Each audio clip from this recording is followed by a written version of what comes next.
የታመቀው ድምጽ ለኢትዮሪካ ቃላት ታስረውባት ምላስ ቢጦልግ እውነት እንደ ጥላ በጨለማ ሲፈለግ ኢትዮሪካ መጣ በጥበብ ሊነግረን ልብ እንድናደርግ። መድረኩ ሲከለከል መግለጫው ሲታገድ ጥበብ ግን ታውቃለች በሰው ልብ መራድ። የአዋጅ ሰንሰለት የቃላት ክልከላ አያቆመው እሱን የጥበቡን ባላ። እንደ ወርቅ በእሳት አልፎ የመጣ ሰው መልክና ቁመናው ጥበብ ነው ግርማው።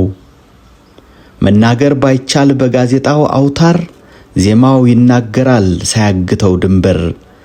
ከከንፈር በላይ ነው የቃላቱ ቋጠሮ ትርጉሙ ሰፊ ነው አያልቅም ተዘርዝሮ። አፉን ቢለጉሙት ብዕሩ ቢሰበር የጥበብ ሰው ሁሌም የነጻነት አምባሳደር። ገጽታ ላይ ቆመን እውነት ስንመሰክር መግለጫ ባይኖርም ዜማውን ለማብሰር ራሱ ኢትዮሪካ ከኢትዮጵያም አልፎ ይደምቃል በአፍሪካ።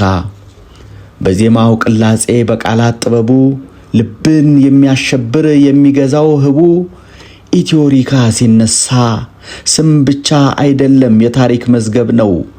የብዙሃን ተስፋ ያ የጥበብ ማማው። ያልተዘመረለት ብዙ ምስጢር ያለው የልቡ ቅንነት ለሰው የሚበጀው።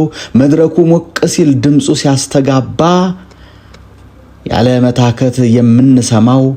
በዓለም ሰማይ ስር ዘወትር የሚታደስ ከገጽታ ጀርባ ያለው ያ ብርቱ ሰው። በነገው ትውልድ ውስጥ አሻራ የሚቀርጸው ኢትዮሪካ ማለት እርሱ ነው።